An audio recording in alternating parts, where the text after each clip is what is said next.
नमस्कार दोस्तों। राजस्थान से एक अनफॉर्चुनेट न्यूज निकल के आ रहा है। एक 9 वर्षीय दलित लड़के को उसके उच्च जाति के शिक्षक द्वारा कथित तौर पर अपने बर्तन से पानी पीने के लिए पीटे जाने के बाद मौत हो गई। घटना 20 जुलाई को जालोर जिले के साइला गांव के एक निजी स्कूल में हुई थी। ये बच्चे का नाम था इंदिरा कुमार, क्लास 3 स्टूडेंट थे एट सरस्वती विद्या मंदिर इन जालोर, और टीचर है छैल सिंह। और ये छैल सिंह उस बच्चे को इसलिए मारता है क्योंकि छैल सिंह का बर्तन से उस बच्चे ने पानी पिया। इतनी बुरी तरीके से उस बच्चे को पीटा कि उनके कानों से खून बहने लगा, उनकी आंखें सूज गया। बहुत जल्दी उदयपुर में एक हॉस्पिटल में लेके गया, उधर एडमिट नहीं कर पाया, उन्होंने अहमदाबाद में एक हॉस्पिटल में रेफर किया और कुछ दिन पहले उस बच्चे का डेथ हो गया। तो टीचर छैल सिंह को पुलिस ने अरेस्ट किया है for murder under section 302 of the Indian penal code and the SC/ST act. वैसे इंडियन पीनल कोड का one of the important section है section 302। It provides punishment for the offence of murder. वैसे section 302 ये कहता है whoever commits murder shall be punished with death or imprisonment for life and shall also be liable to fine। तो देखिए, death penalty मिल सकता है या फिर लाइफ इम्प्रिजनमेंट मिल सकता है, इसके साथ साथ फाइन भी मिल सकता है। अब देखिए, ये जो डेथ पेनाल्टी है ये only rarest of the rare case में दिया जाता है। इस तरह सुप्रीम कोर्ट का जजमेंट आया दोस्तों। एकदम रेयर केस आता है ना तभी डेथ पेनाल्टी देते हैं, नहीं तो लाइफ इम्प्रिजनमेंट देते हैं। वैसे ये लाइफ इम्प्रिजनमेंट का मतलब क्या होता है? जब तक एक कन्विक्ट का नेचुरल डेथ नहीं होता तब तक उस कन्विक्ट को जेल में ही रहना है। कई लोग ये समझ के रखा है कि लाइफ इम्प्रिजनमेंट मतलब 14 साल का है या फिर 20 साल का है, क्योंकि कई सारे बॉलीवुड मूवीज में ये दिखाया गया कि जिनको लाइफ इम्प्रिजनमेंट मिलता है वो 14 साल के बाद या फिर 20 साल के बाद जेल से बाहर आता है। ऐसा नहीं है, ये आपको समझना है कि लाइफ इम्प्रिजनमेंट का मतलब होता है जब तक उस इंडिविजुअल का नेचुरल डेथ नहीं होता तब तक जेल में रहना है। हाँ, ये अलग बात है 14 साल या 20 साल के बाद स्टेट गवर्नमेंट्स जो है उस पर्टिकुलर इंडिविजुअल का बेल कंसिडर किया जा सकता है। सॉरी, बेल नहीं, पैरोल या फरलो। इसके बारे में एक वीडियो ऑलरेडी चैनल में अवेलेबल है, आप हर्षित द्विवेदी नाम के साथ लाइफ इम्प्रिजनमेंट करके सर्च कीजिए।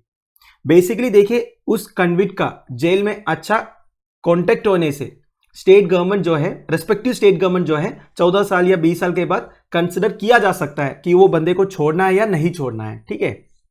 नाउ SC/ST एक्ट के बारे में, schedule caste and schedule tribe prevention of atrocities act 1989 को SC/ST एक्ट भी बोलते हैं। It is an act of parliament enacted to prohibit discrimination against SC/ST community members and prevent atrocities against them. तो basically schedule caste and schedule tribe members के against discrimination को prohibit करने के लिए, उनके अगेंस्ट एट्रोसिटीज को prevent करने के लिए ये एनैक्ट किया गया। वैसे देखा जाएगा तो the act is also a recognition of depressing reality. क्या रियलिटी है दोस्तों? देखिए, गवर्नमेंट द्वारा एंड कॉन्स्टिट्यूशन द्वारा इतने सारे मेजर्स लिया हुआ है schedule caste and schedule tribes के हालात को सुधरने के लिए, पर आज भी देखिए schedule caste and schedule tribe के मेंबर्स के अगेंस्ट इतने अट्रोसिटीज होते हैं, वो भी अपर कास्ट से।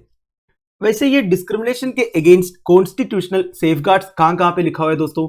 आर्टिकल 15 में लिखा है प्रोहिबिशन ऑफ डिस्क्रिमिनेशन, आर्टिकल 17 में abolition of untouchability, article 21 protection of life and personal liberty of the constitution. वैसे ये protection of life and personal liberty का 2 ऑब्जेक्टिव है। एक तो वल्नरेबल कम्युनिटीज के मेंबर्स को प्रोटेक्ट करना है, उन्हें रिलीफ प्रोवाइड करना है, और अगर इनके साथ कुछ कास्ट बेस्ड अट्रोसिटीज होता है उन्हें रिहैबिलिटेट भी करना है। इस एक्ट का one of the important feature यह है दोस्तों, under section 18 of the act provision for anticipatory bail is not available to offenders. Anticipatory bail मतलब क्या होता है? इसे प्री अरेस्ट बेल भी बोलते हैं दोस्तों।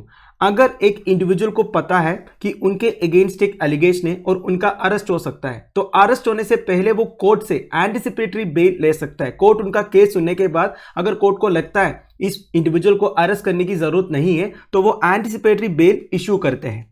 पर SC/ST एक्ट के अंडर कोई भी इंडिविजुअल को एंटिसिपेटरी बेल नहीं मिलेगा। ठीक है, मतलब अगर उनके अगेंस्ट एक्यूजेशन है, पुलिस उन्हें अरेस्ट करेगा, बाद में ट्रायल होगा। ठीक है। Any public servant who deliberately neglects his duties under this act is liable to punishment with imprisonment for up to 6 months। देखिए, SC/ST एक्ट के अंदर जो प्रोविजन है उन्हें इंप्लीमेंट करने का काम किसका है? पब्लिक सर्वेंट्स का है। अगर कोई भी पब्लिक सर्वेंट अपनी ड्यूटीज को नेग्लेक्ट करते हैं, स्पेशली इस एक्ट के अंडर जो प्रोविजंस है तो उनको भी पनिशमेंट मिल जाएगा with imprisonment for up to 6 months.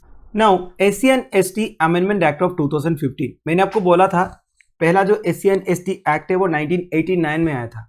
2015 में कुछ अमेंडमेंट्स किया गया उस एक्ट में। It recognised more instances of atrocities as crimes against SCs and STs। देखिए अमेंडमेंट एक्ट ऑफ 2015 में क्या किया, ये जो अट्रोसिटीज वाला टर्म है ना उसको एक्सपैंड किया गया, मतलब काफी सारे एक्टिविटीज को इंक्लूड किया गया जिसे एज एन अट्रोसिटी काउंट किया जाएगा। देखिए होता क्या है दोस्तों, कोई अगर एक SC एंड ST मेंबर के अगेंस्ट कुछ गलत करेंगे फिर वो कोर्ट में जाके यही क्लेम करेंगे मैंने जो किया है वो पर्टिकुलर एक्टिविटी अट्रोसिटी में नहीं आता है। इस तरह कई लोग बचते थे, इसलिए 2015 में क्या किया, अट्रोसिटी वाला जो टर्म है ना उसका डेफिनेशन में काफी सारे एक्टिविटीज को इंक्लूड किया गया।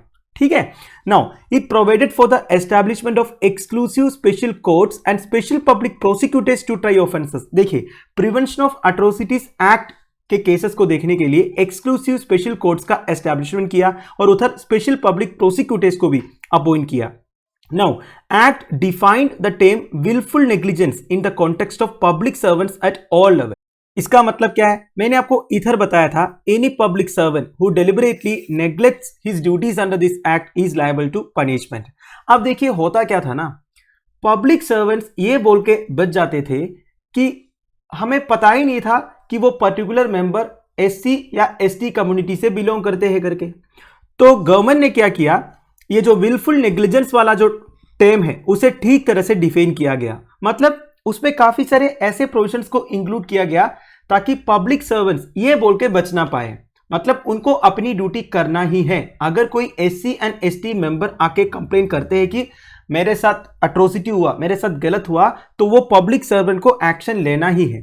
जैसे कि for example if the accused was acquainted with the victim और his family the court will presume that the accused was aware of the caste और tribal identity of the victim unless proved otherwise.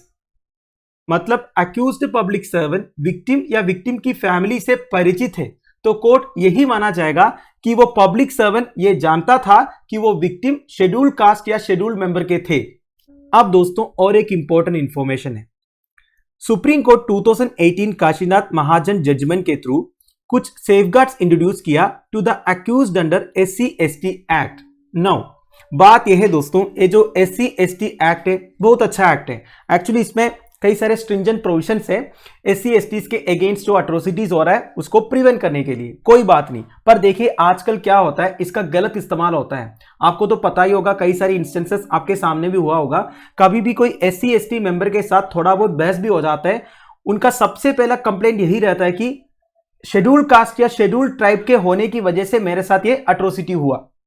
मतलब तब पूरा case बदल जाता है, समझ गया। मैं हर केस का एग्जाम्पल नहीं बोल रहा हूं, ऐसे कई सारे केसेस हैं जिसमें SC ST एक्ट के प्रोविजंस को गलत इस्तेमाल किया है। तो जब ये सुप्रीम कोर्ट को पता चला इस तरह भी हो रहा है करके, तो 2018 काशीनाथ महाजन जजमेंट के थ्रू सुप्रीम कोर्ट ने क्या किया, अक्यूज्ड के लिए कुछ सेफगार्ड्स इंट्रोड्यूस किया। Number 1, the bar on anticipatory bail under the act need not prevent courts from granting advance bail if there is no merit in a complaint. देखिए वैसे SC ST act के अंदर किसी के अगेंस्ट एलिगेशंस होता है तो उन्हें, मैंने क्या बोला था, एंटिसिपेटरी बेल नहीं मिलता है। पर सुप्रीम कोर्ट ने बोला ऐसा कुछ नहीं है, अगर केस में या फिर एलिगेशन में बिल्कुल मेरिट नहीं है तो आप एडवांस बेल दे भी सकते हो।